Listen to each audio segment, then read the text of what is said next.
Good evening, everyone.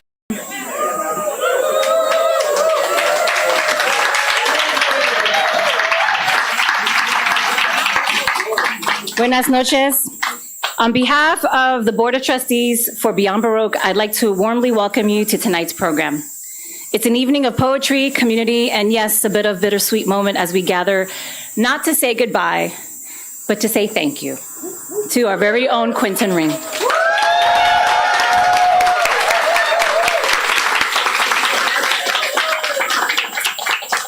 From grant writer to executive director, Quentin has been a leader, a champion of the arts and its artists. Under his direction, Beyond Baroque has flourished into a thriving, inclusive home for so many of us in this room. So tonight, we do what poets do best. We give Quentin the best send-off we know, surrounded by verse, laughter, and a barrage of metaphors and similes. Quentin, thank you for everything. And the next time we see you, or I see you, it'll be you as our feature.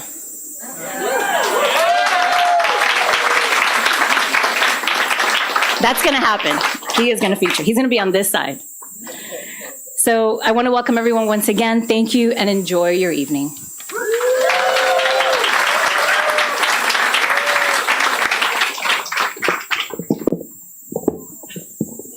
You think I'd be good with this microphone after all these years, but I'm not. Thank you, Luivette. And thank you, everybody, for being here. I really appreciate it. I've been saying for a while, I suspect some of you might be here just to like cheer the fact that I'm leaving and be like, get out of this place. We don't want you here anymore. If that's your attitude, I'm glad you're here anyways. But yes, today is my final day as executive director of Beyond Baroque. And this is my final program. So I have been here, I've been working at Beyond Baroque for 12 years. I started in 2013. Thank you. I spent 6 years in a variety of roles as a grant writer, assistant director, and then I spent the last 6 years as executive director. So it's been a significant chunk of my life. And so, yeah, there's a lot of feelings here tonight. A lot of friendships, a lot of artists and writers that I really admire. And so this is a big moment for me. Before we really get into that, though, I guess I should talk about what's happening next in general. I can give you a whole timeline. Right after this event, there will be tacos out in the back, and drinks and desserts. So stick around for that. It's also like low key a birthday celebration. My birthday's in 10 days. Rhiannon's is in 11 days. Jimmy's was 2 weeks ago, so we'll be celebrating that as well. Then after that, for me, so I don't have to say this like a million times, which I've already done, but like I'm leaving for a few weeks tomorrow. I'm going to Portugal, doing a writing residency. And then I'm going to be back. I'm going to be continuing to do some work with Beyond Baroque. I'm going to be joining the board. I will be involved in various projects here, so you'll all see me lots, whether you like it or not. And eventually I'll be sort of plunging back into the work world. As a few of you know, my dad passed away relatively recently, so I'm taking a little bit of time just to deal with that. Also happening at midnight tonight, Jimmy Vega is taking over as interim executive director.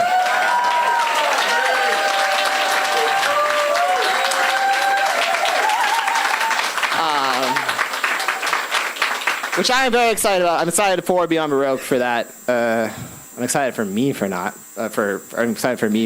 being the one to do that anymore. I think I'm excited for him, but we'll see how he feels about it. But we'll definitely I'm going to be talking a little bit more about Jimmy later.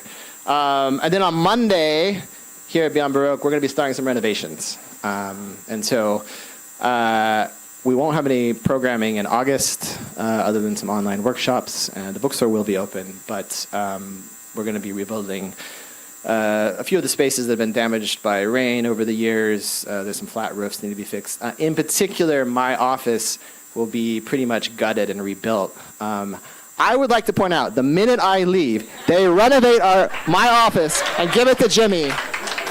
So Make of that what you will. Take it up with Luivette. It's just the way it is. I'm sure it'll be a very nice space to spend time.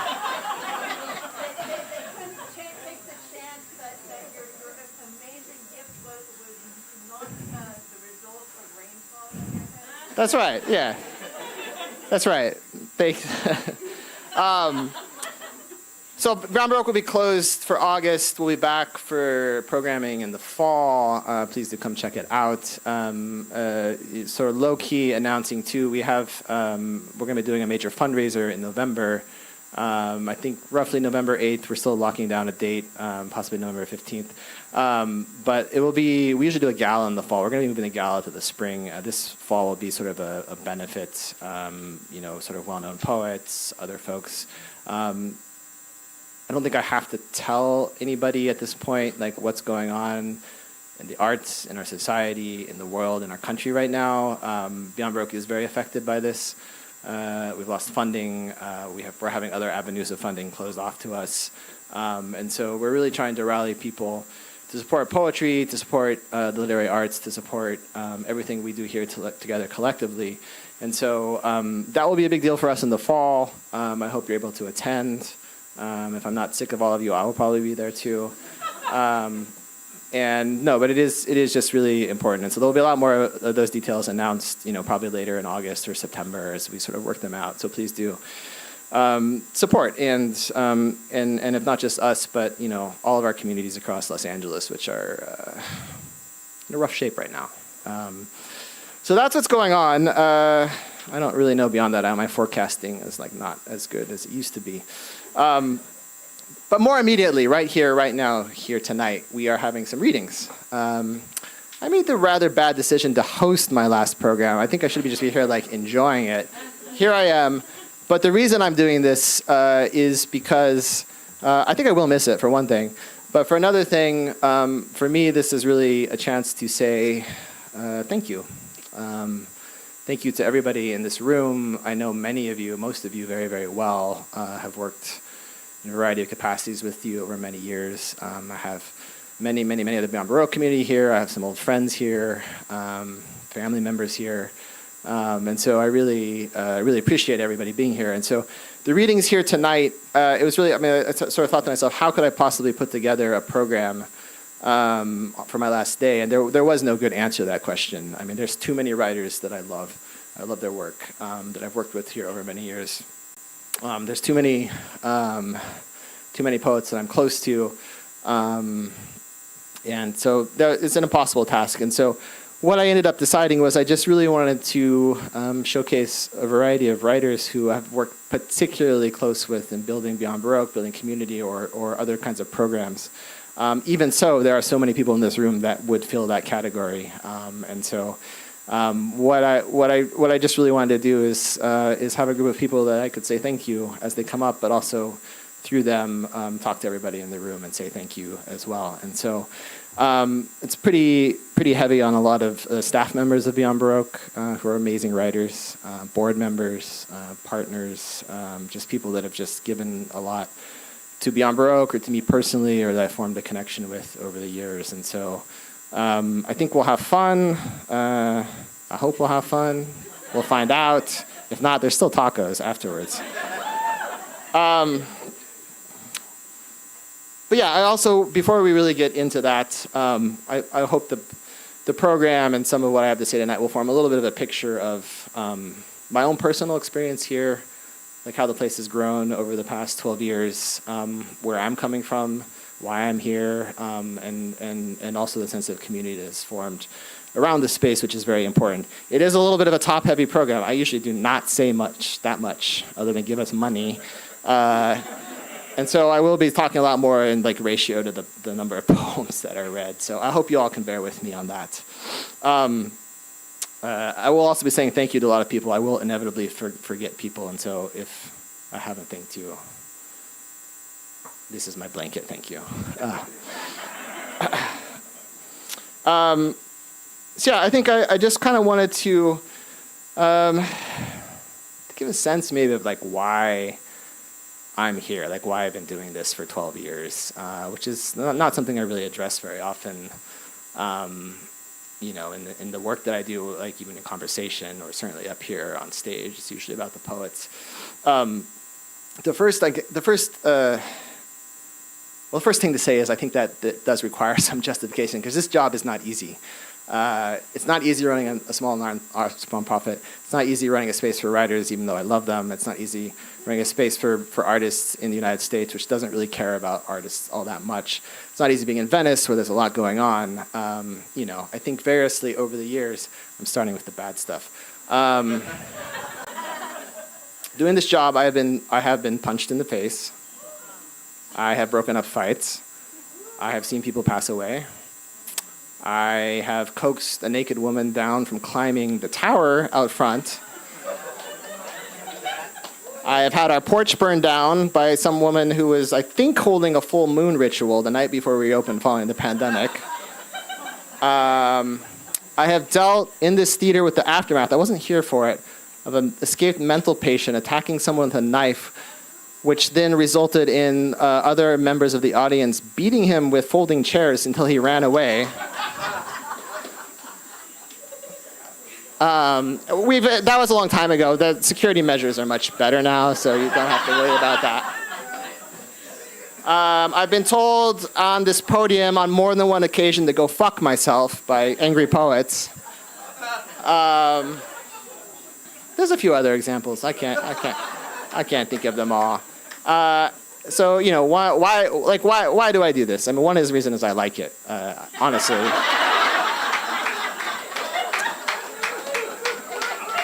It's true. Even getting punched in the face was kind of like an interesting experience. But there's also some other like much deeper reasons that I do it. One of the more obvious, deeper reason, not just that I like it, but I love language. I love all of it. I love the rhythm. I love the metaphors. I love the similes. Everything Luivette mentioned. I love the different ways people use language. I love it in its intensity. I love it sometimes in its freedom. That's something that keeps me going every day here. Kept me going before I got here. When I got here, I found a place where that was what people cared about. And that means a lot to me. On a deeper level, I don't trust language. That's also important to me. One of the things I think is very, very, very important about running a literary space is it allows writers and audiences to really come in contact with language. And language is something that is given to us. It's something we all have. It's something that's imposed on us to a certain extent. It structures who we are, the names we call ourselves. There's sort of big categories that we all deal with: race, gender, class. Those are all imposed on us to a certain extent. But many others besides that as well. And giving people the tools to write, to think about language, it's a way of sort of destabilizing that to a certain extent, rethinking yourself, rethinking the possibilities of the world around you. And that can be actually quite terrifying because we often need a certain amount of structure and presence in our lives and certainty. It's also a glimpse at liberation, like what exists outside those categories, what's possible. That can be terrifying too. It can also be incredibly important. That's why you see poets in times of political struggle. There's a big outpouring of poetry in those times, and I think that's really a big part of it, because there is a sense of freedom. And I really deeply believe that, and that's something that I think is absolutely crucial right now. Most of my tenure here has been a very turbulent time. First Trump administration, the pandemic, Black Lives Matter movement, all the things we've been dealing with that are not new things per se, but they've come to a head in very interesting ways. And having been here in this room and witnessed the sort of power of those of poets, and also seeing it in the workshops too, where people are working out very intimately their relationship to language and their own lives and their own narratives. So I really, really, really do believe that very strongly, and I think it keeps all of us going who work here. But I think too, there's very personal things for me too that, when I first I've been thinking a lot recently because my father just passed about my own life and how lucky I've been. I grew up with a very nice family, very nice, very good people. Gave me a lot of freedom to be myself. Didn't have a lot of baggage. Everybody has baggage, but I felt very lucky. And I felt very lucky, in the rest of my life, up to a certain point. When I first got here to Beyond Baroque, many of you know this story, many of you do not. But I was very much in love. I was married, not just someone that, I think felt like the right thing at the time, but I was in a relationship that was very, very meaningful to me. It was someone that really understood me, that I understood her, a very close relationship. So it was my wife, Mackenzie, some of her family's here. Sorry if this is a little emotional. And that was a really beautiful thing, but she was an alcoholic. And so, by the way, there's a lot of AA meetings at Beyond Baroque in my time here that I've had to listen to, so I think some of that's coming out right now. I apologize for that. But, right about the time that I started here at Beyond Baroque, like she really started circling the drain in a really bad way, dark way. I mean, there's a lot of different kinds of alcoholics despite what they tell you. And this was dark stuff, like, drinking probably to kill yourself. And so that was breaking up when I started here. So this place was a very rough place to be, and maybe it felt good or something. Maybe it felt like the right thing for me to do. You can psychoanalyze me as you like. But I think coming to a space like this that builds community and builds connections amongst people was like something very important to me at that time, even though it was difficult. Beyond Baroque, my early days here was in a difficult place. It didn't have much money. There was some infighting. People had done a really heroic job to keep it open. It's really hard to keep a space like this open over the years, but it wasn't in great shape financially. And there's a lot of stuff that comes with that. And so for whatever reason, I just, decided that this was maybe a place I wanted to make my own and a space I wanted to make my own. And there was like some really challenging years in there where like my whole life felt like it was on fire, and like the place felt like it was on fire, and everything was just, kind of burning down. And sitting here in this room, and listening to other people and listening to their stories and their language. I'm not going to say that it was like healing. A lot of that time I actually wasn't really interested in that. I was interested in not having a narrative about myself or like what was sort of going on in my life. But it allowed me to get outside of myself, and allowed me to be with other people, and allowed me to understand other people's experiences and relationships to their language and their life. And so over a sort of a long period of time, that's kind of what happened. And sitting here, it wasn't easy in those years. There's a few people in the room who can really testify that. I mean, Emmett, I don't know where Emmett is. Emmett was here for a good chunk of that. It was hard. But one of the things I hope that comes out over the course of this reading is the kind of relationships that form, the art that gets made, what gets built over time. And that's been very profound to me. And it was also very much an act of love. So to go back to the story of Mackenzie, my wife, I feel like I'm leaving a few things out. She slipped away into alcoholism. We split up a long time ago. We were very, very, very, very, very close in a way that's, I think, even unusual amongst couples. Never really could turn away from that fully myself. So I decided to stay close to her throughout all of that, which is very, very hard to do.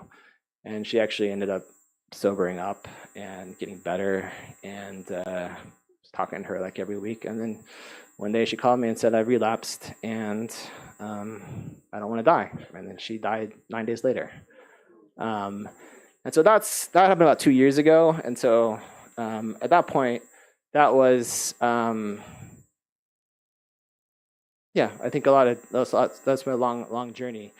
And so that was kind of very hard to deal with. And I think it was also a moment where I came back around to the sense of community and the sense of people that I had sort of formed relationships with here. And one of the things that changed over 12 years here is I just started to love the community, like the people that worked here, the people that I met, and came to sort of just be happy here in this space with the people. It wasn't hard anymore.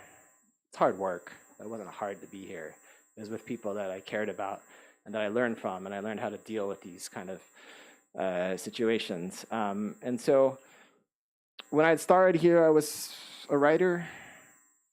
And when I started going through some of this stuff, I just stopped writing. I didn't care. I didn't want to write. Like I said, I didn't want a narrative. I wanted to essentially shut the fuck up. And then over the past couple of years, I've come back to that. I've come back to writing again. It's an interesting question why. I spent a lot of time thinking about that. And so that's kind of what I'm doing too. That's one of the reasons I felt like it was finally time to leave, is I wanted to write and had a little space for that. So.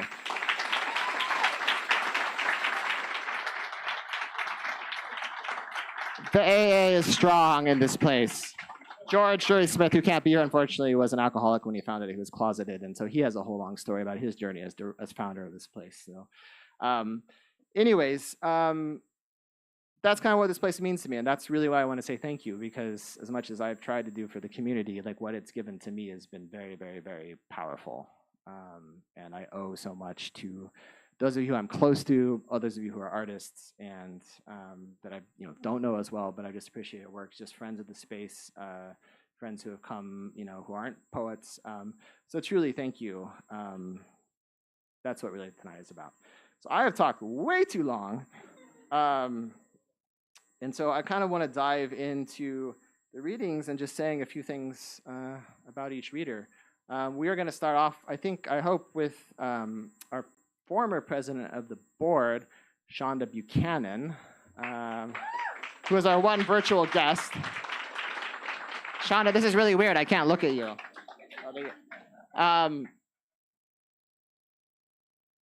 This is one of the things I have tried to treat Beyond Baroque is as wild of a space it is. I have tried to treat it as a job, and there's a lot of work that needs to get done here. And Shonda was our president for, 4 years. And she and I were, I personally think, a great team. One of the reasons we're a great team is Shonda is sort of a very different person than me. I'm like kind of reserved. Shonda's like the most radiant person I know. And she is like out there in the world, and she is like a brilliant writer, and she is like willing to talk to anybody and to ask them for money. It's important. But to build an institution, and so like, there were some difficult days in there in the pandemic, and she was really there for me and for the organization. And so part of this is a thank you to her. It's a thank you to all of our presidents as well. Doug Knott, who has passed away, a dear friend, Andy Swartz, who is here, who basically saved us during a difficult time at Beyond Baroque. Luivette, of course, who I'll talk about a little bit later, but I guess I just want to leave it there to start with. We're going to get to Shonda, who's a brilliant writer and is now in Michigan. So she's our one virtual guest today. So please, everyone, welcome Shonda Buchanan.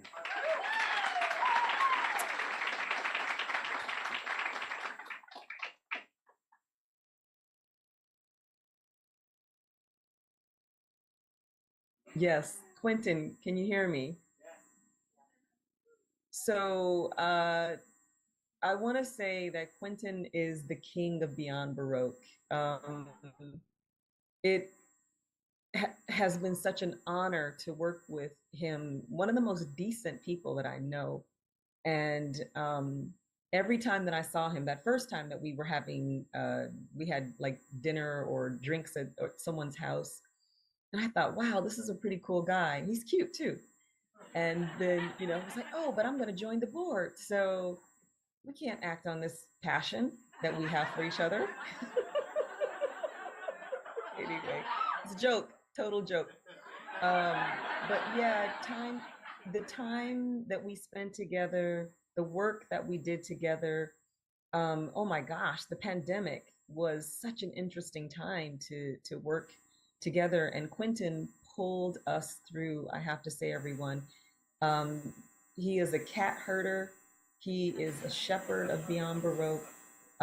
Just someone who time and time again has pulled us through and given everything that he could to this place. I know he spent 80 hours sometimes at this place. So please, please, please, as he says, the asking for money part, if you want to say, thanks, Quentin, give us money, and give him money too.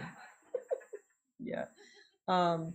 So yeah, thank you so much, Quentin, for everything that you've done for Beyond Baroque, for all of us. Yeah, I can't thank you enough. I want to read this poem, and in order to read the poem, I need to evoke the people who have come to mind as I was thinking about what to read. And so I want to call in people who were important to me and brought me to Beyond Baroque, which is Marilyn Murphy. I want to call in Ashe Ashe. I want to call in Wanda Coleman. Ashe Ashe. I want to call in Sequoia Mercier. Ashe Ashe.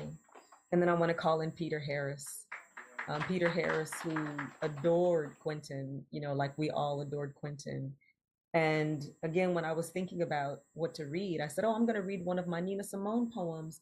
And then Peter tapped me on my head.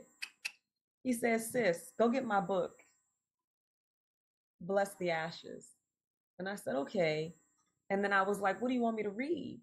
And just flipped directly to his poem, Bless the Ashes. And so I want to read this for Peter to bring him into this homegoing of Quentin leaving, but not leaving, an exit, but still maintaining. I call on my June, January mother with summer name. I call on her New York voice freed from tracheotomy tube to mash lumps of bad memories until I'm gravy again. I call on my June to help me bless the ashes of my ripening as I flower finally in the compost of her death, and my heart breaks and wilted friendships flatline after the smiles of lovers became leers of jack-o'-lanterns.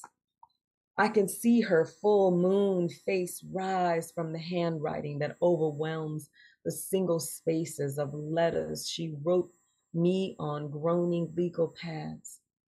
She is crying. My mother could cry and crown a moment with the majesty of grief, her tears welling from the whole residue of a life as a foster child, whose birth certificate said white and whose death certificate said Negro. She is laughing. My mother could laugh and soothe departure, her tears welling from the whole joy of a working woman whose social security number said dependable, and whose Harris family addresses documented her refusal to pass. She is crying, she is laughing, wiping her nose with the same corner of Kleenex I handed her in 1965.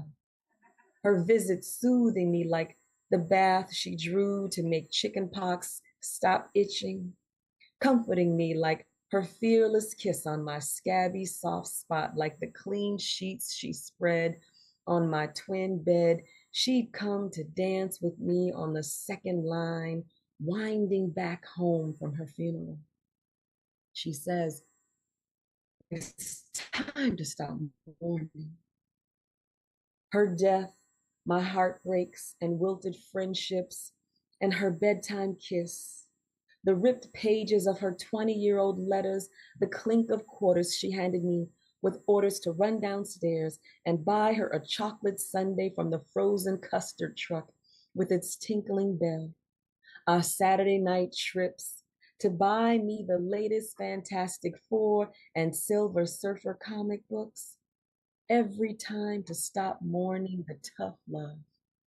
Like the time she told me I would regret throwing away my John Denver records because I was a Black nationalist promising I'd never again be the Rocky Mountain High. And the afternoon she peeped unspoken frustration over my first marriage, then laughed and said, I'd hate to see when you all really sad. When I shouted through not in tears, that everything was fine and I was okay. And why don't you mind your own business? She said, it's time to stop mourning. Start dancing.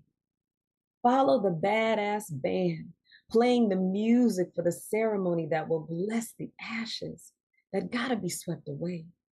If we ever breathe again after death and heartbreak and wilted friendships, start singing the songs, blending words and music into perfect whole, spiced with the honesty of a brother, inhaling the incense of his falsetto and laughing out the blue when the lyrics fall from his mouth, hit the sidewalk, and he hear background harmony swelling the cracks in the cement, covering the new American earth, me and my mother stepping wild style like the two converted wallflowers we are, saying, fuck this standing around.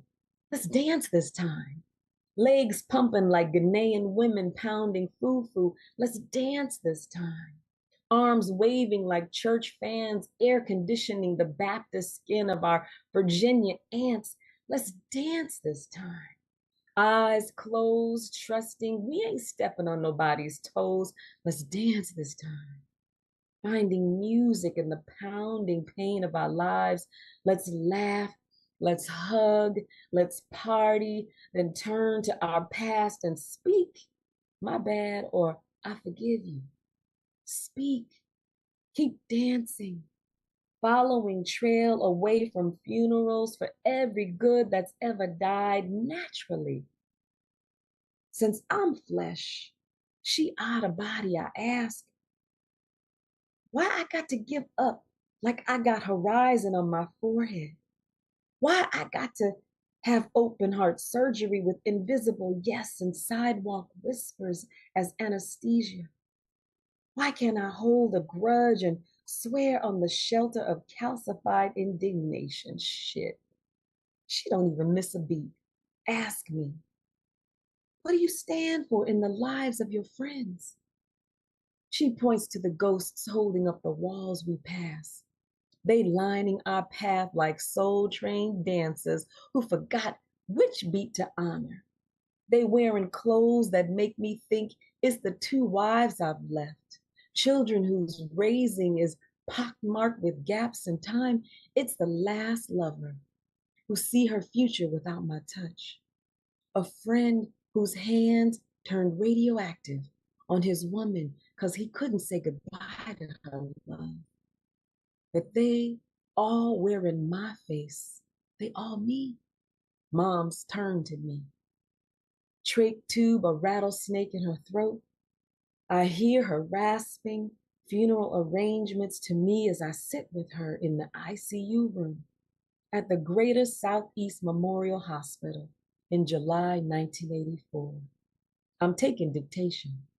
Patient as she speaks, pauses to catch her breath, tries to rise on her right elbow, falls back. I'm taking dictation from my dying mother, asking for her Peter J., the journalist, the poet, to overwhelm the single spaces of the ceremonial journal I was writing on, the groaning hospital notepad.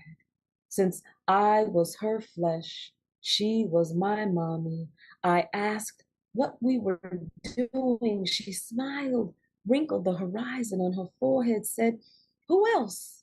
Knowing I'd know she was right.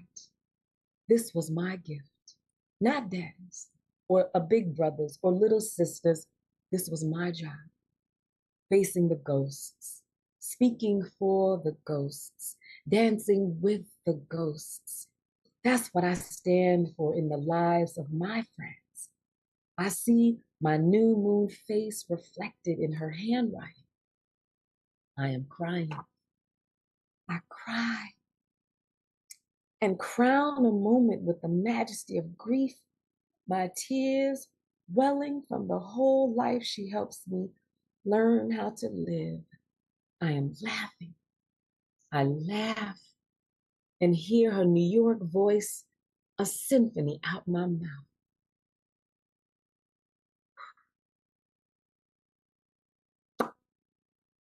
Woo! Come on, Peter. My tears welling from the whole joy she gives me. Permission to learn how to live. We unlock the door to the shelter of calcified indignation. My mother and I, living invitation.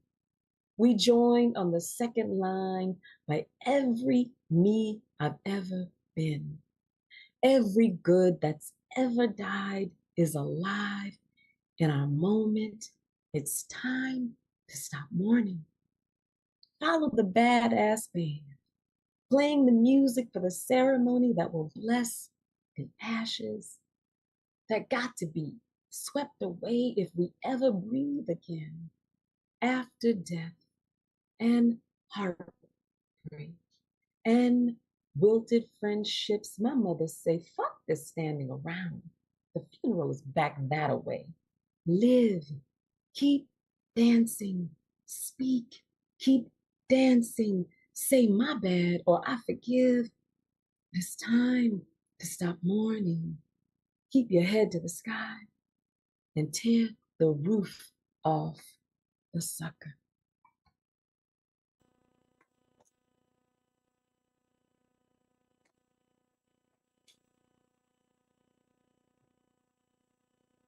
Thank you.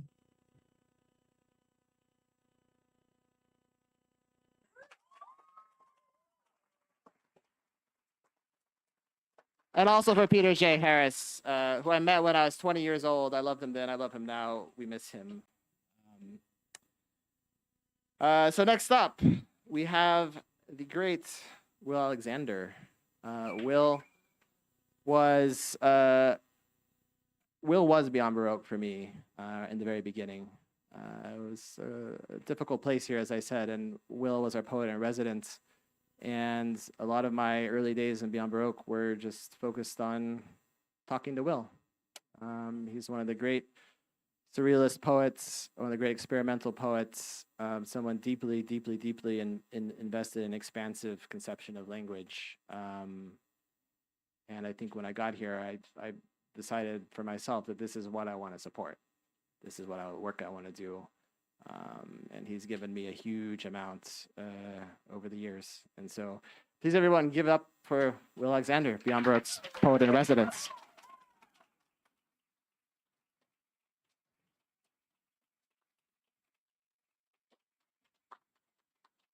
Very, very honored to celebrate Quentin on his moving forward in life or away from the zone.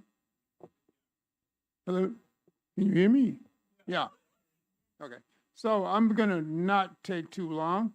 I think poetry should be very effective and sometimes abrupt, although I've written longer works than this. This is just a recent poem and just came out in the Paris Review. And it's called Torrential by Unknown Emergence. By the way, the sea is quite glistening with mystery. The sea is quite glistening with mystery. So we'll work with this as a moving forum to think through linguistically. Its bottoms, mysterious ocean mirrors, being that blaze, that fall as spawned oxygen meters, that rivet as spectral gladioli,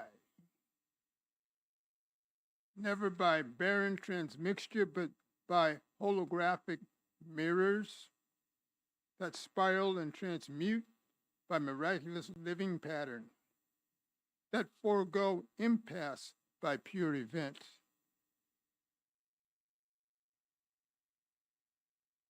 Not unlike Heilig registration that abounds with deficit, being amplification by wind, by exploded crystallography, sans formational shelter, never scaled by positioned algae, by summoned mythical bickering, not riotous calligraphy or delimited doctrinal maze that tends to scramble its own mazes, not its deficit, or by torrential affliction, but code beyond reversal, not as philosophical expenditure, being torrential by unknown emergence.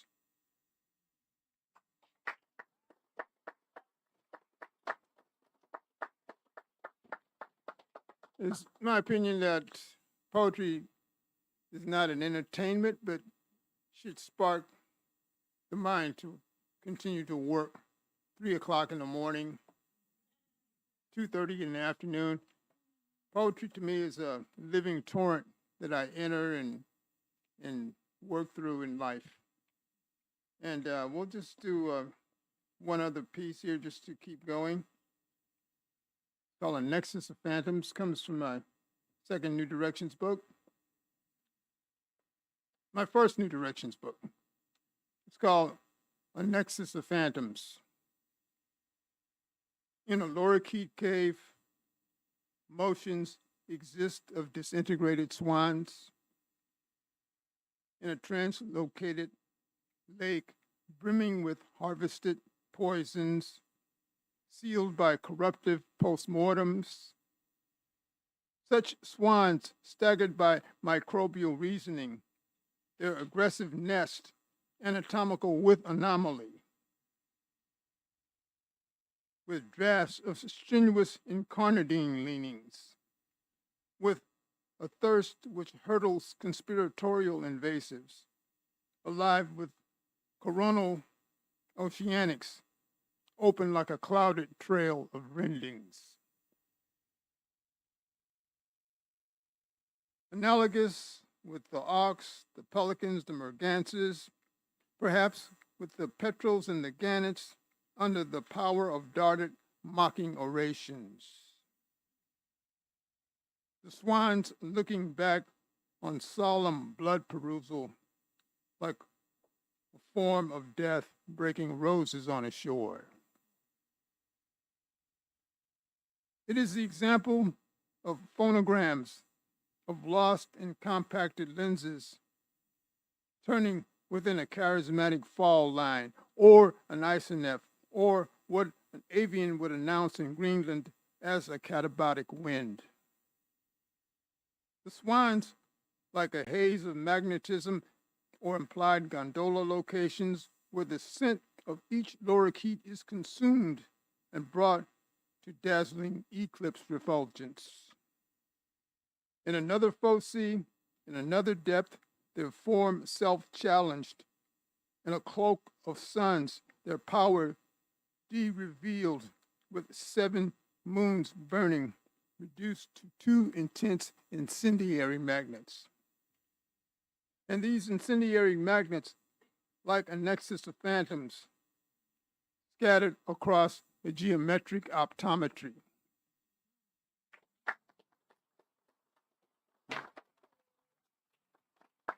Will Alexander, everybody, Beyond Baroque's poetry residence.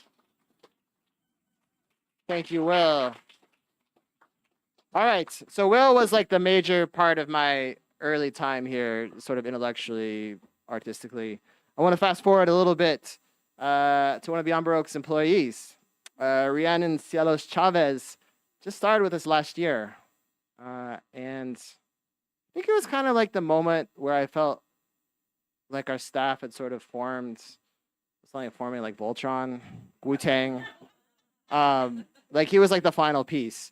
We took a staff trip to the Bay last summer, and actually it was the first time I'd heard him read. And I was like, God damn, like I hire good poets. How did this happen? It wasn't part of the job interview. But I'm like really, really grateful to our staff as it is now. Just to give you an example of why our last gala, hard work, cleaned up afterwards. Several of you in the room, Amy was there. And then Rhiannon and Jenna and I went out to get a slice of pizza at like 1:30 in the morning after having finished. And we were really tired, and Rhiannon whips out his notebook, and it's like, what we do in my family is we draw pictures of each other. And we just sat around and drew pictures. I'm a terrible artist. They make fun of me all the time for it. But this is the kind of, this is really important to me, like to have a group of people who, they just sit around, they want to make art all the time. So they do. It's like the most beautiful thing I know. Please welcome Rhiannon.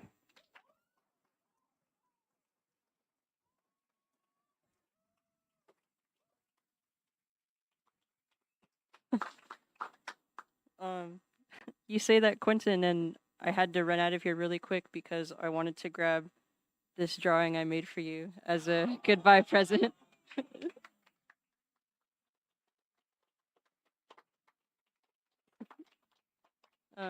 It's of our Beyond Baroque family, and I'm so grateful that I was hired here and that you allowed me to become a part of this family. And this is a place that I don't want to leave anytime soon, and I'm sad that you're leaving, but glad that you're also sticking around. I wrote a little thing because I'm bad at improvising, but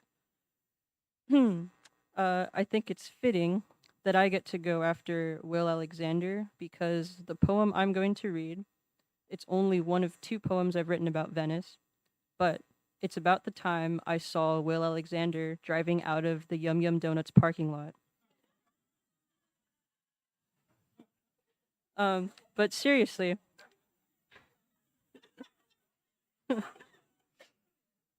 I should have more than 2 poems about Venice because I've worked here for over a year now, and Venice has become a big part of my life. And a big part of my life here in Venice has been Quentin Ring. And I'm so thankful that I've gotten to work with you, but sad that I've only gotten 1 year.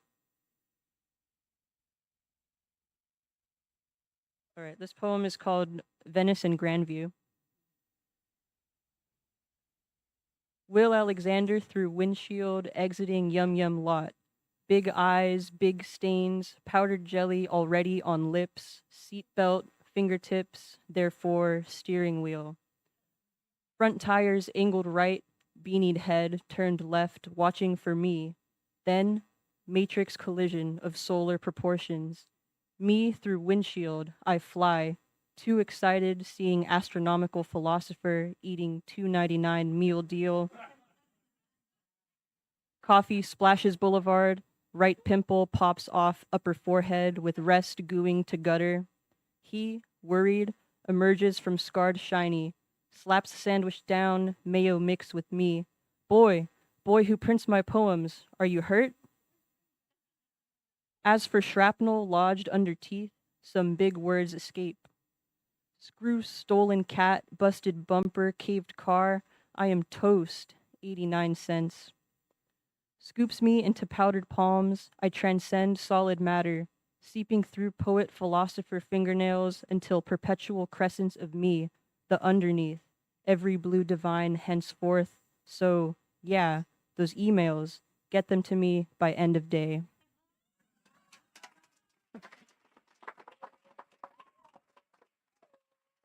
Rhiannon, Cielos, Chavez, everybody.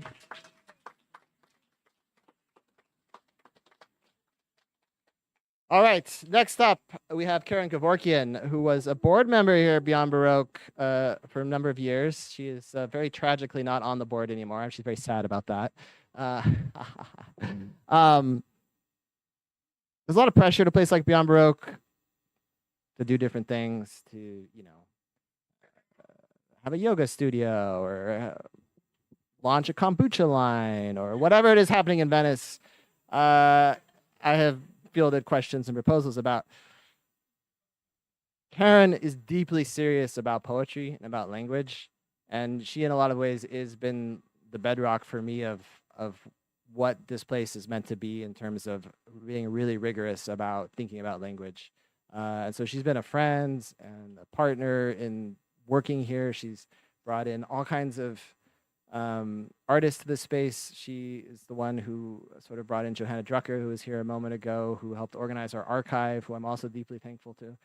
Karen's a member of the What Books Press collective, Giant Cloud Collective, who is I should thank all those people, some of who are here tonight, for all the work they do for poetry and they've done for Beyond Baroque.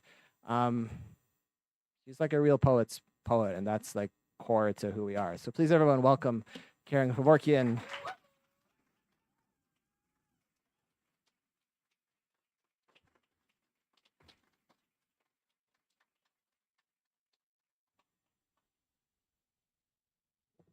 Shit. Did you really say all those things? Thank you, Quentin. I love Beyond Baroque. I have loved it since the first time I came here, and I saw, oh God, they got a bookstore. That's good. You know, a poetry bookstore. How good is that? So I've been really happy here. It is community for me, and I come here a lot. And I've done some projects here, and can I say it, Jimmy? Jimmy was my student.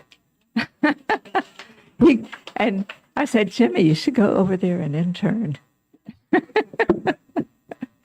But he's way past that. Wait till you read his new book.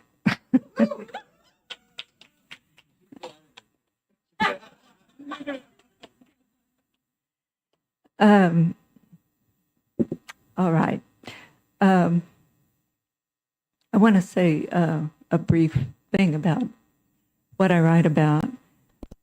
Basically, I think we are always in combat with the world we live in, the time we live in. But I think those things are often tangible, often intangible. And so that pretty much sums up where I go in the poems that I write. The title of this one, it's a new poem. To feel only that's a table, that's a chair. Beyond the room, a woman's voice. Roberto es muerto, ayúdame. Words understood, if not the question. Pulled through dark to a hotel hallway's yellow skin light. The woman's arm held courteously by a uniformed man. Behind them, others in and out of a room you would recognize by its sameness, though the woman could not have seen the river. The man kneeling to replace her foot loosened from a slipper, never secure this kind of shoe. Next morning, fierce cold on a bridge across wide, dark flowing, where an ungloved man plays a child-sized piano. Below, on an accumulation of brown leaves, the ritually still wings of cormorants, white feathered wisp of egrets performing spindle-legged probing. Another city where rain coming down loosely tarps it in silver, where words pinned on morning thermals, air wet with newsprints blurred telling. Like an overhead gel dappling a dusty stage, a breaking sun smudges ideas of grass or turbulent waters, lulling moodiness. Like house lights going down, a lingering bright spot on a still lowered curtain's tired sheen. The woman taken care of, and the man, a question answered by a shrug. You content yourself with having asked.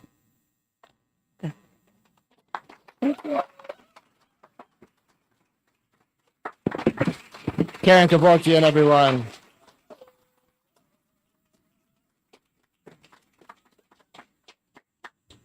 One of the things that was very important to me at Beyond Baroque, from my own point of view, about what I wanted to do with the space was I wanted to continue its tradition of really being just more than a poetry space, something that intersects, or poetry intersects with the visual arts, with other literary arts. And I also wanted it to be an international space.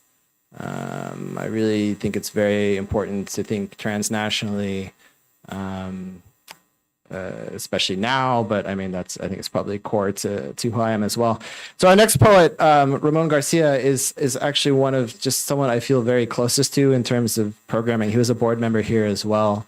And he is a brilliant poet himself. He's a scholar of the visual arts. He's done a huge amount to introduce the visual arts into Beyond Baroque, and to help us think particularly about literature in Los Angeles in relation to Mexico. And he's just someone I've completely relied on as a programmer and a friend here at Beyond Baroque. And so I really just want everyone to give a warm welcome to Ramón García, wherever he is.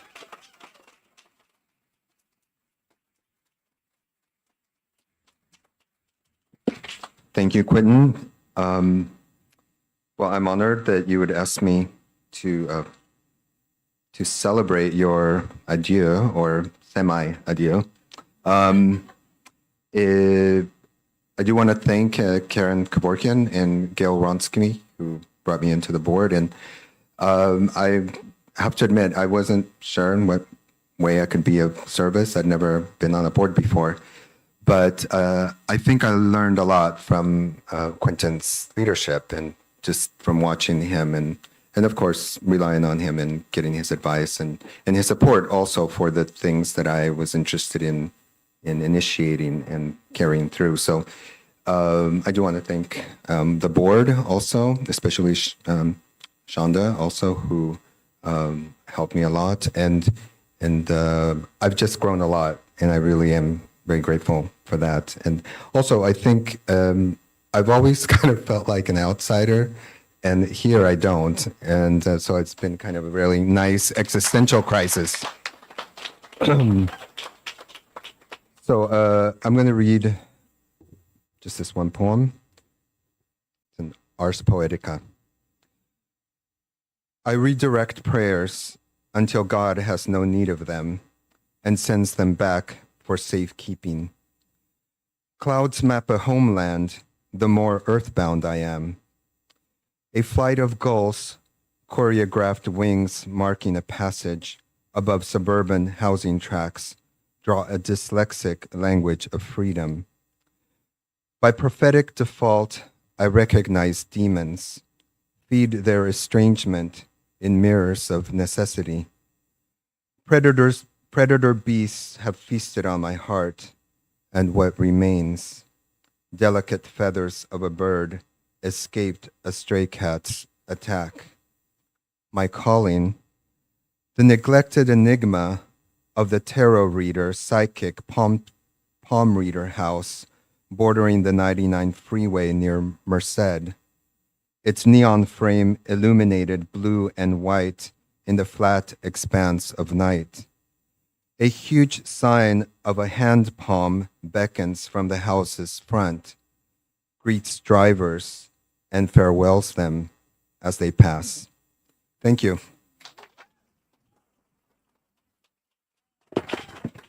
Ramón García, everyone. All right, our next reader is Genesis Perez. I should probably introduce Jenna by saying there are our bookstore and programs assistant, and that they have really just brought a sense of warmth and joy to the space that I think it needed. That they've, I think, really more than anybody else, has made the staff and the larger community even feel like a family when they come here, and that we're all very grateful for that. I should really say all of that. I don't want to say that. I want to introduce them by saying they're my friend. So please, everyone, welcome Genesis Perez.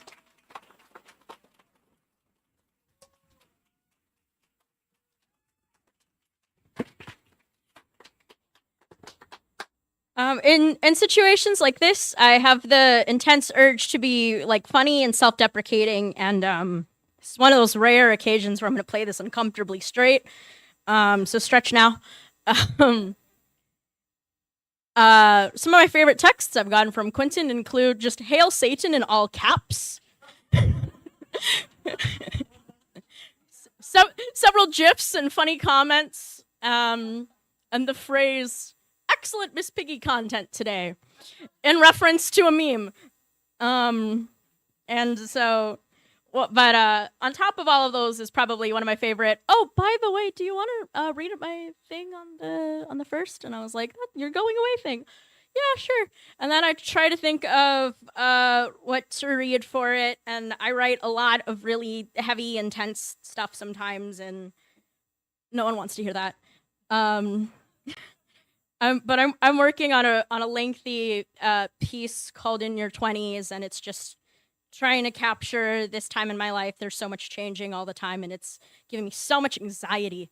And I keep capturing little chunks of it, and I was tinkering with it and trying to figure out what was going to happen next. And I ended up writing a poem about Quentin. So this is "In Your 20s," 5 for Quentin. You're in your 20s, and you're always saying hello, and you're always saying goodbye, and you're always a friend or a stranger, sometimes to yourself. It's a swirling, sweeping dance that leaves you dizzy on the floor. To cope, you write poems about college radio, murder, suicides, and men who don't dream until they dream of you. And if you need another word that rhymes with pavement, you'll trip on your tongue, slip in your words and sit in them, red-faced and worried. Or maybe you'll build 40-foot walls around yourself, topped with barbed wire and searchlights and guard towers, safe, sound, secluded. Or maybe you'll lose yourself in a David Lynch maze of red moons, of red eyes, of red. You're in your 20s and you're constantly caught in between the life you think you should have and the life you actually do. Sometimes you think you see it, a shimmering light in the distance until it turns into the headlights of an oncoming car. It's a swirling, sweeping dance that leaves you dizzy on the floor.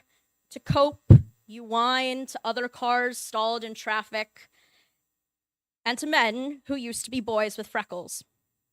And if you need a story in 100 words or less, find it here. Somewhere between youthful naivety and fledgling dread, find it here. Somewhere between a laugh and a prayer, find it here. Somewhere between the heart as a fierce muscle and the heart as a soft thing to hold, find it here. Somewhere between the body as violence and the body as a song, find it here. You're in your 20s and you're reconciling with your body. You don't have to be a torturer or a cage, sometimes to yourself. It's a swirling, sweeping dance that leaves you dizzy on the floor. To cope, you spar with the ghost of a girl who finds you weak and men who see you as a tiger. And if you ever need a reminder that everything will one day settle, that your emotional turbulence will not stop you from flying, that you're not alone in this universe, that there is love all around you if you let it in, you will know who to ask. You always have.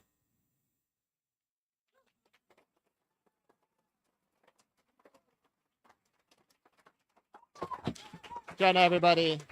Thank you.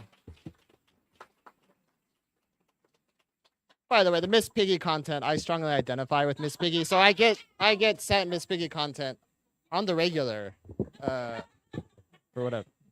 There's a whole other story. Next up, we have Laurel Ann Bogen. Laurel Ann is one of the most important members of this community. When I joined Beyond Baroque, she was the vice president of our board. Long, complicated period where we were building up the place, and she was an absolute rock. I could trust her with anything. She's an amazing poet, and really just one of the kindest, most wonderful people that I know. And yeah, please give it up for Laurel Ann Bogen.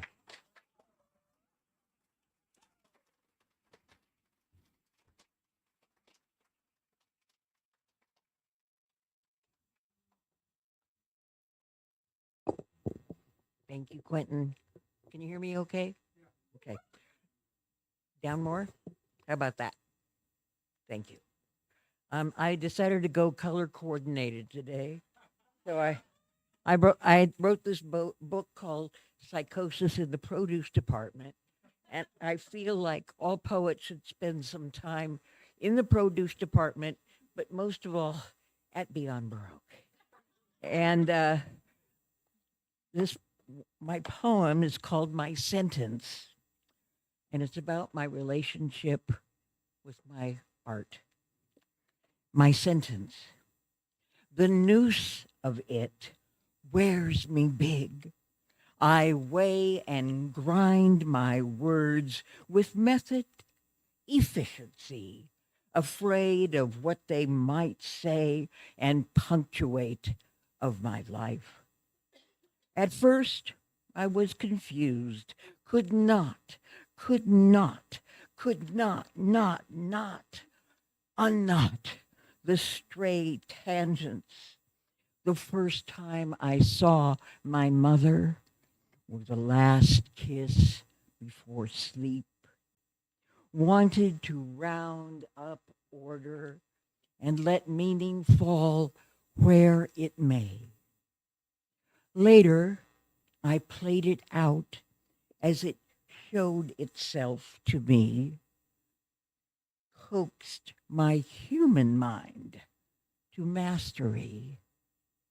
I have served my sentence with devotion, watched as it flailed and rose on the page, becoming that which I could never be. Poetry. Here's to the poets. Here's to Quentin.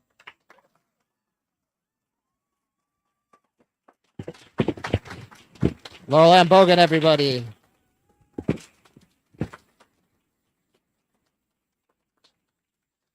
I do want to mention there's a couple of people that were supposed to be here that can't be here this evening. One was Ryka Aoki. She had a conflict. She was a very dear, close friend, especially early in the early years of Beyond Baroque as an advisor to me and to the organization. And the other is David St. John, who is unfortunately just not feeling well tonight. But I mentioned that right now because our next reader, Liz Johnson, I think came to Beyond Baroque through David and through the USC program. I admit in like a lot of grant applications, I'm like, this is what the world needs. It's not MFA programs. It's not PhD programs in literature. It's like independent community. There's sort of like a false like description I use a lot, and it is false because what I think someone like David has done and what Liz has sort of taken up as well is this idea of trying to make sure that, you know, literature that sort of happens in the university finds a sense of community, finds a place like Beyond Baroque to build those bridges between these different spaces so that it's not all, you know, there's not a sort of division between academia and poetry community. Over the course of that time, so Liz came and sort of started she ran our Wednesday night workshop, and then she started a series here called The Golden Mean. And over that time, I've just really came to appreciate her and the work she does in the community and her work.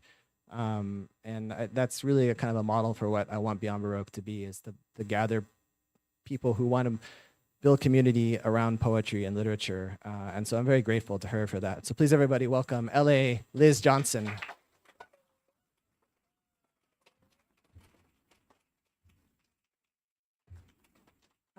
It's an honor to be here with all of you tonight, and congratulations, Quentin. I'm excited for everything to come. How am I sounding with the mic? Okay, good. Lower. Okay. Yeah, for me, just Beyond Baroque has been a home for me, and a community that is so important. I think all of us as writers feel the most like writers when we are here with other people doing the same crazy things we're doing.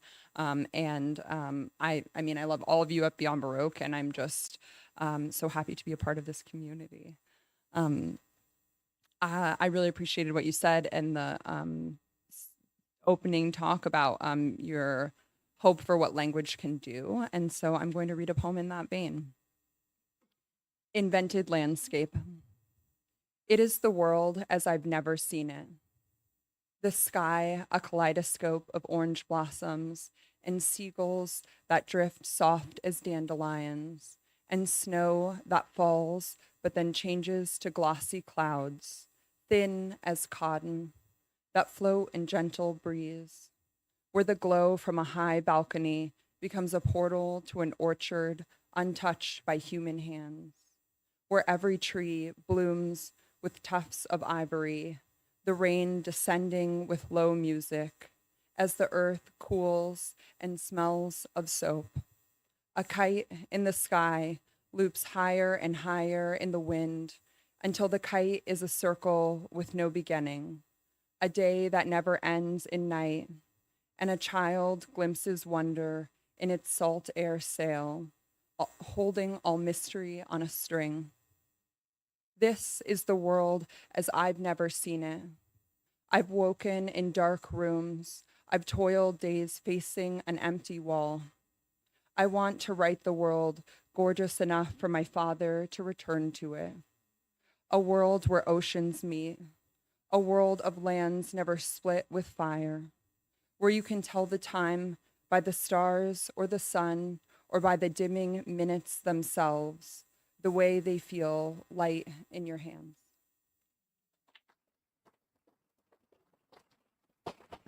Here's Johnson, everybody. That's beautiful.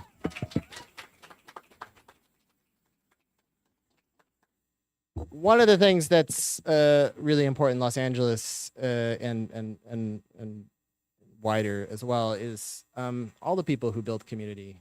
I've been talking a lot about Beyond Baroque. Our next reader, Ashaki Jackson, is a big part of Beyond Baroque, but one of the reasons I wanted to have her here too is the immense amount of work that she does across the city, as the publisher of the offing. Are you still doing? Have you stepped down yet? Are you doing something like that? Not last month. Well, as the former publisher of the offing, as one of the co-founders of Women Who Submit, along with Xochitl Julissa Bermejo, who's not here, but also delivers all the credit in the world, as an amazing poet, and just someone I wish I saw more of. She's very busy with her work, and I'm here a lot. And so I think I had the idea to invite her to read here just because I wanted to see her and hang out with her tonight. And so I just love Ashaki. She's just one of my favorite people, and she's done a huge amount for a huge amount of people in the city. So please, everybody, welcome Ashaki Jackson.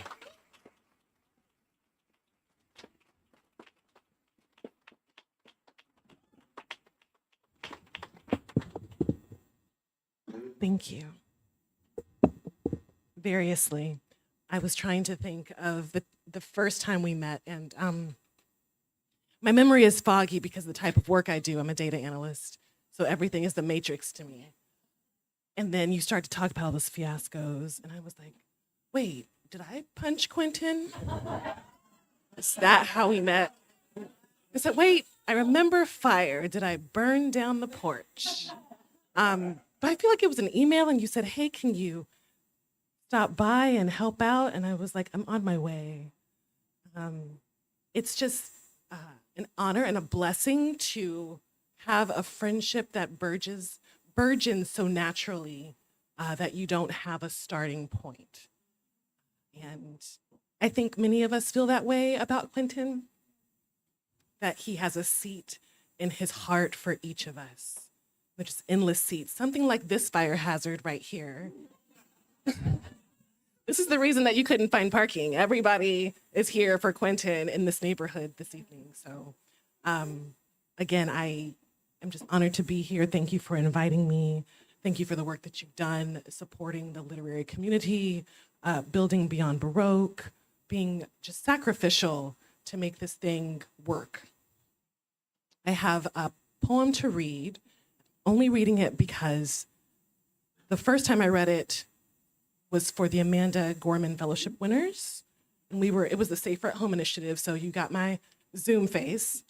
And I chose a poem, and after I read the poem, he sent a text message that said, I just love you, Ashaki.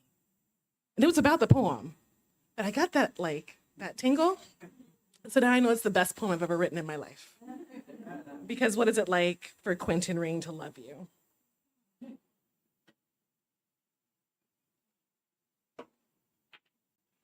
American Negro. 1. My hair is a bird of paradise in heat. I change skins each summer. My body rips and heals like a watermelon with good sugar. I am red-boned. Men call me red. I am a thick trunk magnolia. I shade, I read psalms for lifelines. 2. My savings account glints like bullion or is swollen like cotton bales. My body has not known children. I am a full-grown rattle shaking with well-fought joy. I have 2 parents, an inheritance. My living room is coated in books. I know not to end my life with a preposition. My lexicon is built of meat. My people know feasts. 3. My body is the last slave ship to these states. I, sovereign nation, look at my names and count my origins. My genes so tight you can see my tribes. Colleagues remark on my speech. I know white speak like water. I curl my tongue like politics. I speak from every angle. My family named me Wonder. I was born to be mantle and joy. Call me saint. 4. My grandfathers were 6 feet fine. I am towering. Common men giggle at my miles. My grandmothers were bird-boned and quick to escape. They carried weapons on their bodies. I wear a very good bra with space for a blade. Sharp is what my teachers called me, who did not understand the difference between smart and survival. I have no criminal history and a fire on my body. I am a burning bush telling you what to do.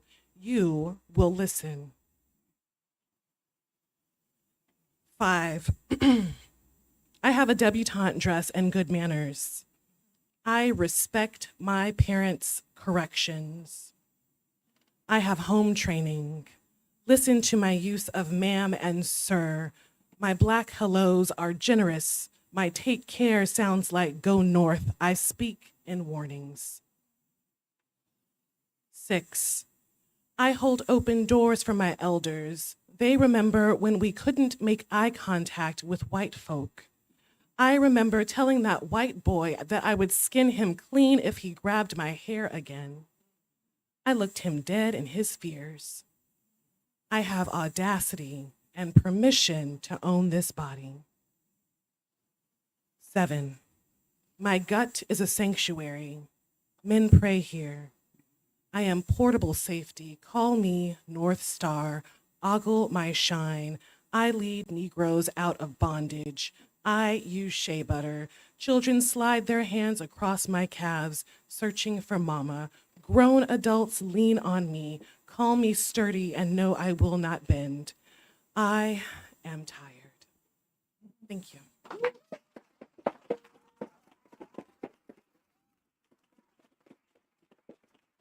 Ashaki Jackson, still love you.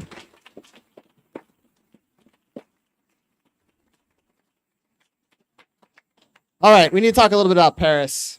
One of the really the most enjoyable things I've done here at Beyond Baroque was, as I think a lot of you know, we sent 8 poets to Paris last year at the closing of the summer Olympiads, cultural Olympiads, and then produced a whole event here with 48 other poets downtown at the library, and that was just a really wonderful experience for me.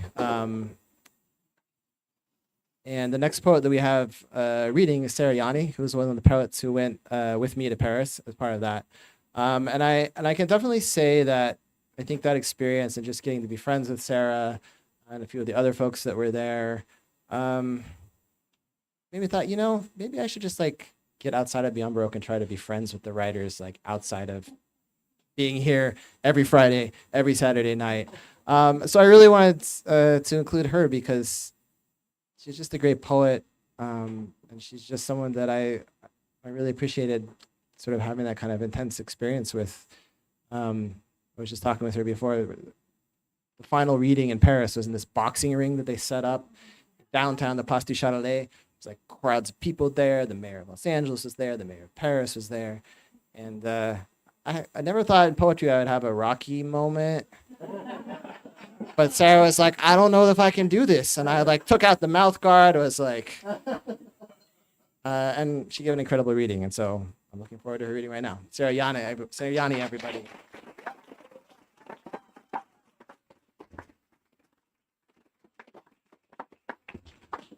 Thank you, Quentin. Yeah, I think I live on the east side, so I don't come to the west side a lot. And it took us going all the way to France to meet. Yeah, poets are sometimes very introverted. I include myself in that. And I think going to this opportunity in Europe, obviously, like, you know, big deal. We don't get to do things that are paid for in poetry world a lot. And yeah, I just remember the first day I was like really shy, and Quentin was the first person I met when I was like trying to haul my suitcase on like streets that were rocky and anyway, yeah, we had a great time, and you were our fearless leader and friend and companion and cheerleader when I was scared to go in the boxing ring. So I'm just really grateful for you and for Beyond Baroque. I've been privileged to participate in quite a few events here, especially some great community events with other Swana and Palestinian authors, and it's meaningful to know that this is an organization that, I don't know, cares about things when so many don't. I'm just gonna read one poem, like everyone, called Hero's Journey. The 8-year-old girl with curly hair has barrettes and a uniform skirt. It goes past her outturned knees, billows like a picnic blanket when she sits to read at lunch. Little does she know of what Keats's Grecian urn foretold. Little does she know of martyrs. Life is sold to us as a going somewhere when really it's a return. Takes time to remember the beauty of descent, how the child is far more in tune with the mountain's deep time. When a toddler learns 2 languages at once, it simply is. No distance from the sensing, no assimilation urge yet digested. The feral language of youth dances its mysterious and random rhythm, spoken from a body which has not yet lost the wonder of the world to speed. A body which is much closer to the clay, the sandbox bugs and snakes who spend their whole lives with their bellies on the earth. Her city has not yet burned, her symbols not petrified. The theater of her mind resembles most closely a waterfall. She knows the sound of the oud much as she knows the airplane's lilt. Still some years from counting, desperate, the other dark heads in class. In constant quest for this beginning, I retrain my mouth to lost sounds. I dream of this story, not to rewrite it, but to sing along. To leave the world of intelligence, my guidance a countermap, then never reaching the story's conclusion, 1,001 nights forever. To kiss the child's fluted bones, a mythical act of collapse, the past-present boundary ebbing as the sea, reminding the ribs of the harmony in dissonance, telling them to relax, back to a time before the issue of home rung like a monastery bell. Married to this melancholy, like nuns married to Christ, ring fingers bound in holy gold. Like a painful and radiant love, a moth burning itself in flame, wings open and fire red, just to get closer to the light. Thank you. Yanni, everybody. Give it up. All right. Next we have S.A. Griffin. S.A. It's been like the heart and soul of Beyond Baroque. Sorry, I'm not calling you old, S.A., but for a long time. when I got here, he was incredibly welcoming. He's been an incredible supporter of everything that goes on here. And he's really, I think, the keeper of a tradition that's deeply, deeply important to Beyond Baroque, of the beat tradition.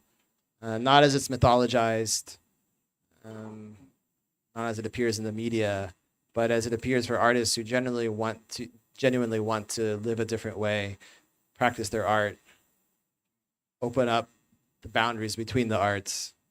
Some of the most beautiful things I've ever seen here in this theater, SA has been involved with. And so for that and for his friendship, I'm just incredibly grateful. So please, everybody, welcome SA Griffin.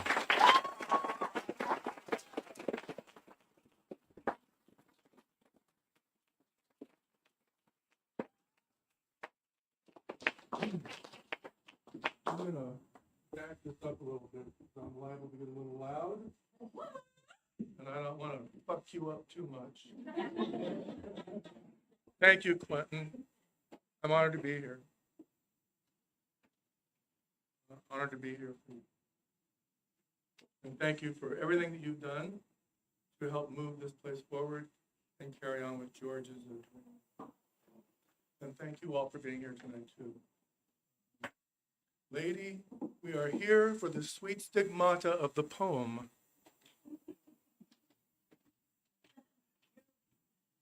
My buddy Scott Wanberg, whom that bookstore is named for, wrote this poem. Scott really was my brother. We traveled the entire country together, and we traveled inside each other together. Well, I gotta get through this poem. And I miss him every day. No mercy. You got no mercy in your hair, the way you shake it in traffic and cause all those blinded drivers to slam on their bewildered brakes, the way your eyes invite one to suddenly snap in half with the thought of it all. Oh, those horrible, wondrous, nasty thoughts of it all. No mercy on a stick. You buy it at the corner convenience. No mercy on the tip of your tongue as the air forces of all the belligerent nations involved pile into each other during rush hour when the sky is full of ornery birds, back-talking each other in strident glee. No mercy in the dark room where everyone gets exposed, even the quiet ones sitting there by themselves in the, oh, just let them alone and they will let you live corner. You know how it goes. They say your name enough times, and even you, sooner or later, begin to believe it is actually your own. No mercy in the headlines, grabbing you by the throat and the pupils. All you wanted to do was digest your goddamn meal anyway, but you had to go and open up the paper, and the TV turned itself on and spat at you with bullshit.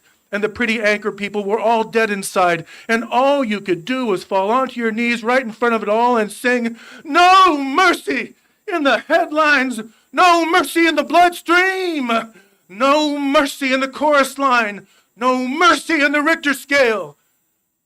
I just wanted to come and play in your sandbox of mercy. I just wanted to climb into a comfortable bed alongside your wise, sacred mercy. No mercy in the playground of nameless children. We are their fathers. We are their mothers. We go and rinse them out of our skin, but the rinse cycle never ends. No mercy in the toothpaste. You scrub and brush and scrub and floss, but your teeth are not elected. Your teeth don't get the lead part. They don't even get a walk on. I came here years ago for the mercy. I'm sorry. All the mercy is gone. We ran out last night. We have it on order. How long will it take for my mercy to come in? Oh, well, the local distributor is all out of it. They have it on back order. No mercy school just opened. The tuition, non-existent. You just stand in the middle of the door, and if someone is stupid enough to walk up to you and ask you to let them love you, all you have to do is either kill them with a weapon, or even worse, kill them with your heart. The one with the sad resume stuck in it. Soon the underpaid legals and all the not paid at all illegals come and sweep up the mercy. They put it in plastic bags. They seal it so none escapes. They mark it toxic, this sad mercy, and they bury it deep in the hollow ground. You know where the hollow ground lives. The hollow ground has clean underwear on and can buy its way out of any trouble.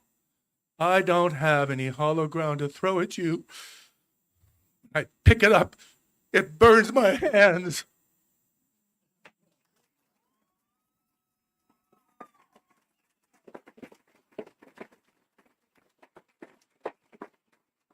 That's it, Griffin, everybody. All right.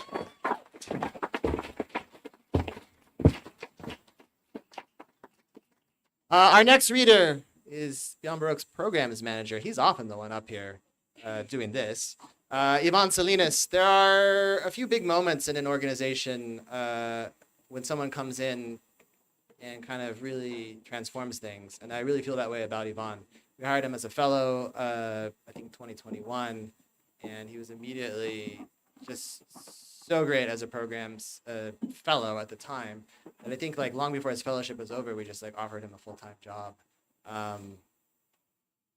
He is a wonderful poet, a really brilliant programmer, and what he really did for this place that I wanted to was he brought poetry here that I didn't know. I can program all day long here, but I want to learn things. And that's what Iván's done for this place. He's brought on new communities, new people. He's one of the most moral people I know, too. That means a lot at this place at this time. So please give it up for Iván Salinas.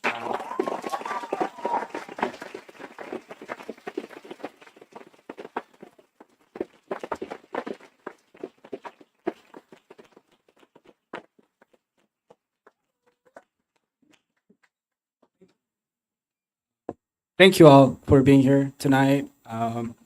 Shout out to Quentin and to this beautiful team that we have. I do want to say from day one, I loved all the crazy stories that Quentin had for us from the past years. I missed out on a lot, but we got our fair share, that's for sure. And I hope you book some therapy sessions. I will join you in some. And the theater is open for this as well. But Quentin is definitely an ally and a friend. He is the most dedicated person I've ever met to a team, to an organization, and that is really inspiring. And I really am excited for what comes our way, for you and for the rest of us as a team. I also want to thank you for all the deep cuts that you've shown me of LA's literary history. I love the ancestral chisme, and it's just really just all fuel to continue what I do here. And I want to thank you for all the opportunities. Really, I'm excited to continue working here, and I'm sure Jimmy will be yelling at me at some point during the day. Might deserve it. Who knows? Okay.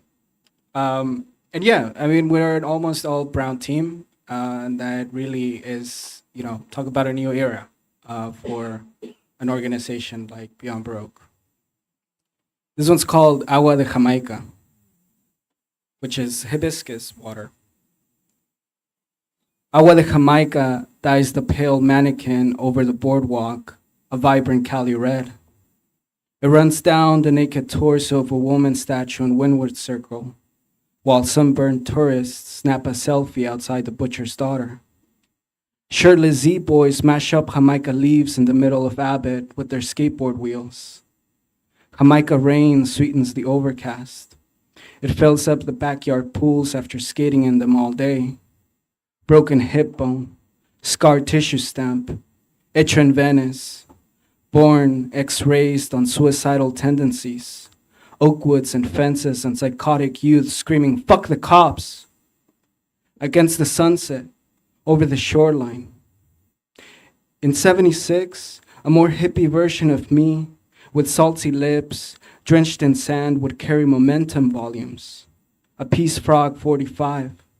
Ghosts of Venice West in a paper bag taking the 33 south. Old blood stains the roots of the palm trees in Venice. Red are the arms of luxuriant chairs in the Lincoln Fox Theater. Red are the eyes roaming its discount store retrofit. Across the street, Their idea of fun under the Anglo sun was to turn Patricia's house into a trendy Verskuha. Patricia Sanchez needed a cure for her cancer, not a beer garden in her front yard. You'll find 5-star reviews, but no obituary when you type in her address. But West Side punks still believe in boycotting, and they know the best beer comes out of a liquor store fridge, cold can in hand, scanned, ID'd, wrapped in black nylon next to a parked RV on Venezia Avenue. Philomene Long guides me through dulce canals of Jamaica. She shows me the West Coast bathed in sangria, high on sugared memories and sweet, sweet thoughts flowing through our veins. We eat chip teriyaki on the soft foam. The ocean foams at the mouth. We rock the sunset, roll the Red Sea, and drink it away. Thank you. Thank you. Gracias. Thank you. Iván Salinas. All right, we're getting close to the end. Our next guest reader is Lynne Thompson. Lynne is so many things. She's still the LA Poet Laureate. I mean, not officially, but they haven't announced the new one. And so I think in many ways, Lynne represents what's best about Beyond Baroque and these kind of communities, in that she had a whole career. She was a lawyer. She did, all kinds of things. And then she said, you know what? I want to write poetry. I'm going to give that up. I'm going to write poetry. She came to Beyond Baroque. She came to other places. She found community. She practiced her craft. And that's what a space like this exists for, is the people who are not necessarily, going to school for it. They just want to learn, and they want to learn with each other. And she's become LA Poet Laureate. She also went to Paris with us. She parties harder than anybody I've met. Like 3 o'clock on the boulevards, I'm trying to go to bed, and she's like, how about another glass of champagne? So I can't keep up with her, so I'll get off the stage. And please everybody welcome Lynne Thompson.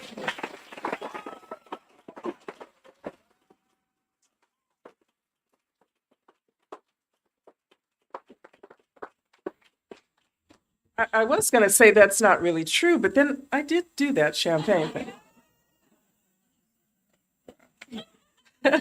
I remember vaguely.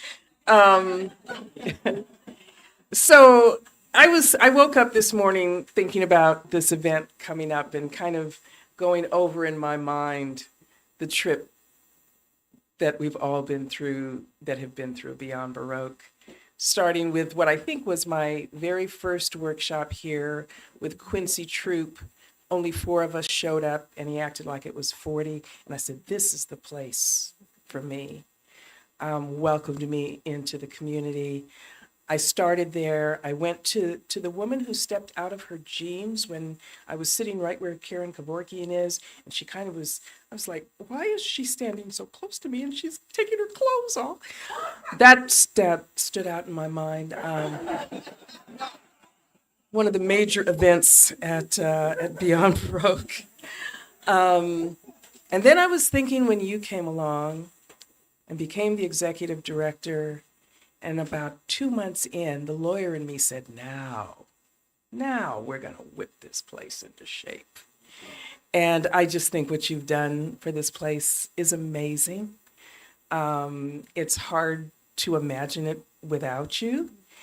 But I did enjoy, so when I got, as so many of us did, the email said that, Quentin was leaving in paragraph A, but then in paragraph B it said, but he'll still be with us. And I channeled my inner Michael Corleone, thinking every time I try to get out, they pull me back. They pull me back. I know a lot about that. We'll talk. But because of that, I chose this poem, which is new and you haven't heard. And I just want you to know, we'll always have Paris. Like choosing which one to be forever changed into. The dragonflies are only the first thing. There are places still that no moonlight ever conquers, and there's a meadow I can't stop coming back to. There's a slant of light I used to call self-portrait, having been lost unfindably where dragonflies are only the first thing. It's easy to confuse estrangement with what came before. When did our yard get this swollen? What happened to the meadow I can't stop coming back to? My heart is not so much broken as beating. Maybe stamina's just a fairer form of stubborn, and dragonflies are forever the first, the only thing.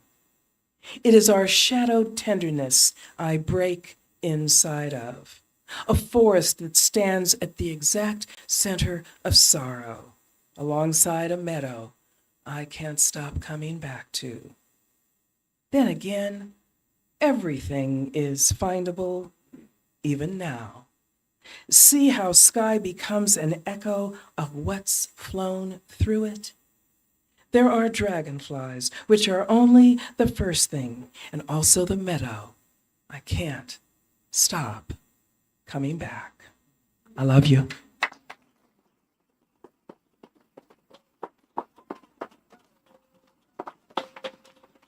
Lynne Thompson, everybody. All right, we're getting to the business end of the lineup now. Our next reader is Beyond Baroque's board president, who I heard from a little bit, Luivette Resto. So this has been like very positive series of readings. Everybody's friends. We're all happy. I just want to point out, I'm stepping down. Luivette became board president a few months ago. So if you want to read into some drama there, maybe I was pushed out, backroom dealings. I'll also point out that Luivette is not only the board president of Beyond Baroque, she's the associate editor of Tia Chucha's press. She's on the board of Women Who Submit. I think she has imperial ambitions for LA literature. No, but I'm joking, obviously. It's actually very hard to leave Beyond Baroque when I have such a great board president. Like, working with a board is a very sort of intense experience. You're in contact with them a lot, in particular with the president. I've been very lucky, as I mentioned, with Andy, with Shonda, and now with Luivette. She's a very, very, very great poet herself, but she's like the most committed member of the community I've ever met. And I say that because I mean a lot of folks like that. And I am just like both very grateful to her for the work we've done together, but also to be able to leave the space in her hands as the board president, because it will be a healthy place. So please, everybody, welcome Luivette Resto.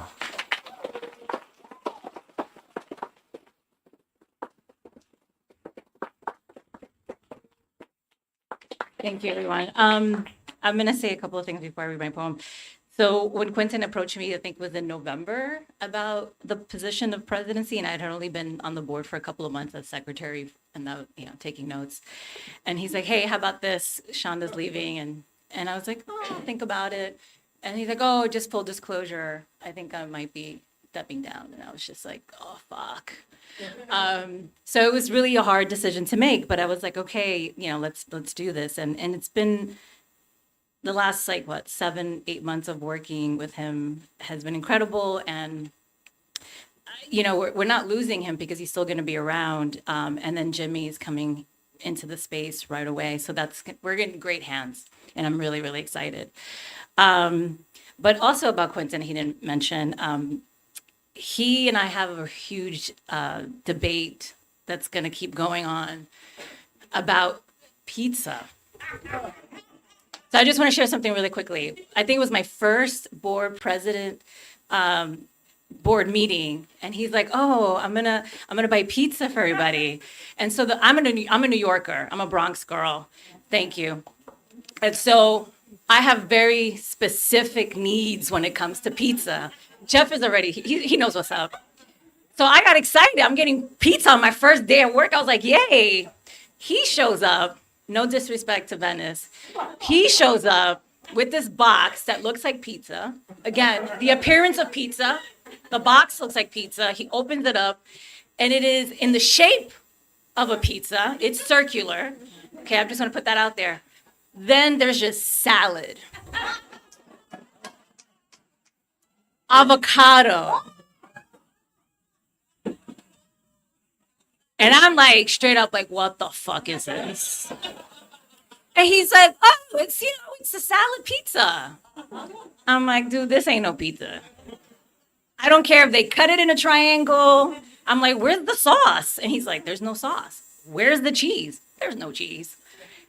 Folks, he's like, they invented it down the block. It's the thing here. And I'm like, let me tell you right now, it is just glorified flatbread with a salad on it, and it's circular, and they cut it in triangles. That's all it is. So anyway, so we have this debate going that I don't think will ever die. So maybe he got pushed out because of the pizza debacle. I don't know. Because I am never forgiving him for that. Pretending that he's like, anyway, so he might have, I don't know if the board regrets this or if he will ever regret, but the fact that he asked a Bronx girl to be the board president. So I've been living in LA now for like 20, it's gonna be 22 years, and actually in a couple of weeks. So it's almost like 50% living in the East Coast, 50% living on the West Coast, almost there. And I love Los Angeles because it reminds me of the East Coast, specifically of the Bronx, and the resiliency of LA, and the fact that I think LA and the Bronx have been stereotyped in media and in films and in literature as these like seedy, dark spaces where criminals come from. And again, nothing could be farther from the truth. Los Angeles and the Bronx both are thriving spaces of literature and art and graffiti artists and just an activist. So I'm dedicating this one to the Bronx, and maybe you'll regret asking a Bronx girl to take over. The Bronx isn't a resume builder. It's called all day, every day. The Bronx isn't a resume builder. You don't get a Scouts badge because you lived there today or 20 years ago. You don't come from the Bronx. The Bronx comes from you. And you don't survive the Bronx. It isn't trying to kill you so you can justify leaving it behind, abandoning it like one of the buildings from the 80s with painted flower pots on the windows, making them more aesthetically pleasing for the Jersey commuters as they crawl on the Cross Bronx Expressway, which is always under construction. The Bronx is more than switching your T's for D's when you say water. The accent isn't part of your audition for the next Spike Lee movie. The Bronx is more than dancing to hip hop and bomba. It's Lisa Lisa and Cult Jam and TKA in the community center basement at your cousin's Sweet 16. It's having enough spray cans and D batteries. The Bronx is the way your head tilts when someone says something suspicious. It isn't the amount of yo's and dead asses used in a story, because yo, I am dead ass when I tell you that shit happened like it said it did, but in the end, we good. The Bronx is the original Yankee Stadium and hating on the Mets in perpetuity. It is witnessing love triangles at the park unravel like a telenovela. The Bronx is the ineptitude of the 2 train and cursing Robert Moses when you surface. The Bronx is knowing bodega aisles like treasure maps. It is getting ready for a night out, searching for your favorite hoop earrings and Boricua red lipstick. It means rolling without hesitation when your comadre hits you up. The Bronx is sitting at a meeting and asking the questions no one is willing to ask, because in the BX, there is no sugarcoating.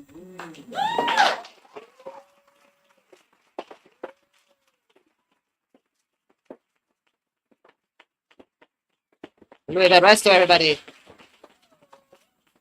I did mention in the beginning something about language being imposed on us, trying to get out of that, feeling terrifying. That includes pizza. Like if you can't conceive like of a world where there's like larger categories of pizza than like what you've grown up with, maybe you should spend more time in Beyond Baroque's workshops.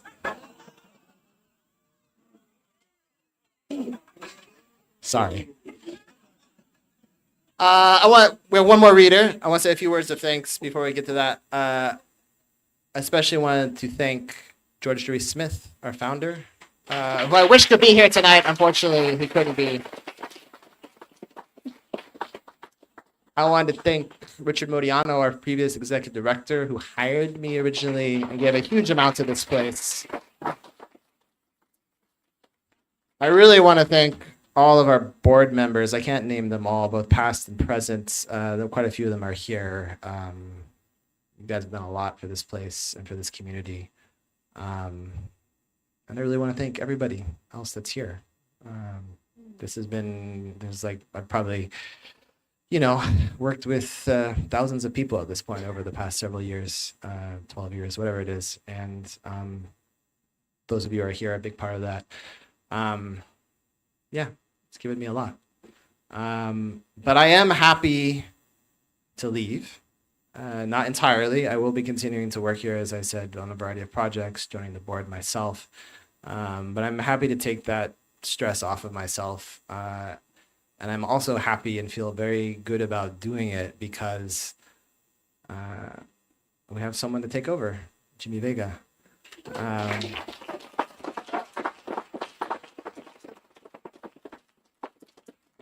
Jimmy started here as an intern in 2019, and he rode with us through the pandemic, weird times, and I've always been able to trust him.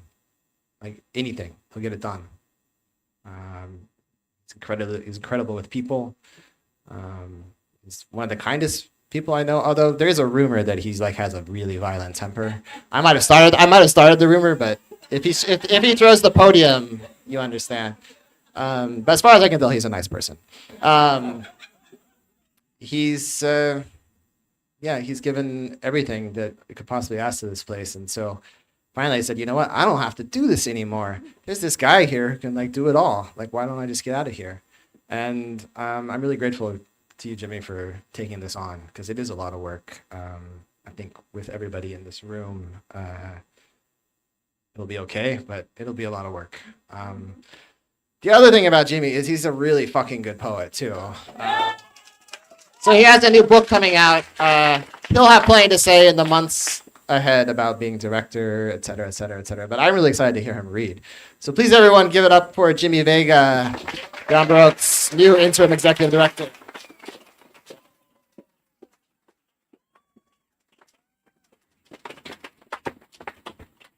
Thanks, Quentin. I met Quentin 6 years ago. 6 years ago here at Beyond Baroque, and we have Karen Kevorkian to thank for that. And was here with Emmett, who's I think still around. Yeah, Emmett's around here, so thank you, Emmett. And we were, we stuck around through the pandemic. We did a lot of important work. We continue to do a lot of important work here in the space. And I think you've been my best boss, Quentin. But more importantly than that, just someone that I can rely on for advice, rely on for moments of guidance, and to rely on your friendship has really meant a lot to me. So for those of you who know me well enough, you know that I'm not the most happiest about change. So I'm gonna miss you. I know you'll still be around, but I'm gonna miss seeing you every day. The continuity of that, our meetings, our talks, etc. But Quentin is a really good keeper of people, and we can see that today. And so thank you for trusting in me. And for, allowing me to kind of think about some crazy ideas and, allowing us to kind of do it here in the space. So really, really thank you. Here's this last poem, I think, for the night, so we can go have some tacos and talk and have some drinks.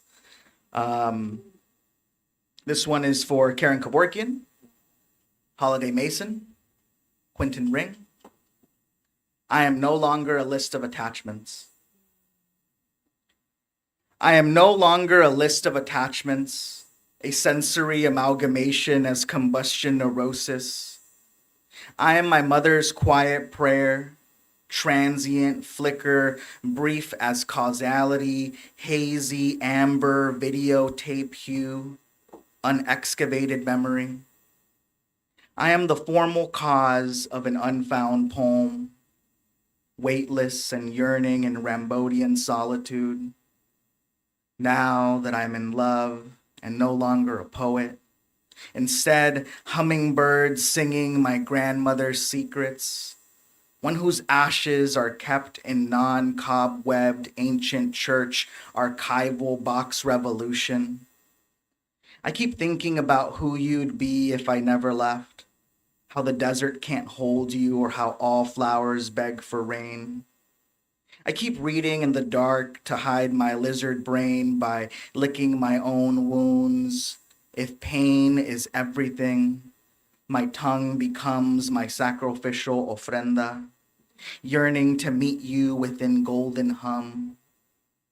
There is a street light lost inside all of us.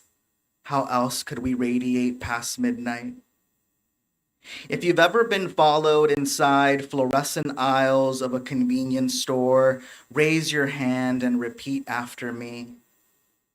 When my grandmother died, I lost a lot of everything, but not just anything. One who'd pray for me rushing towards slate streets. I hear her voice in the action of photosynthesis, in the liminality of sleep lids chasing moon cycles, elegiac and round and cylindrical in a way that carries. How else did I ever fall asleep without you holding my hand? And now that I'm in love and no longer a poet, the ending is refrain.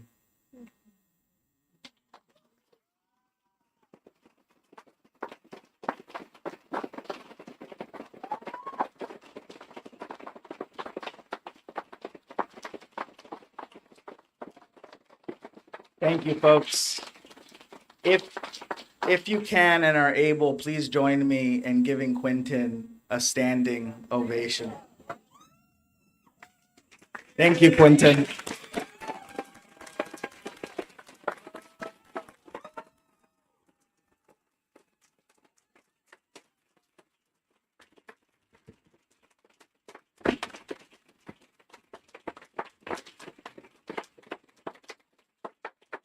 Thank you, everybody. This has been totally self-indulgent, so it's been a really long evening. I apologize for that. I've always had fantasies about emceeing my own memorial, so. I quit. So let's have some tacos. Thank you.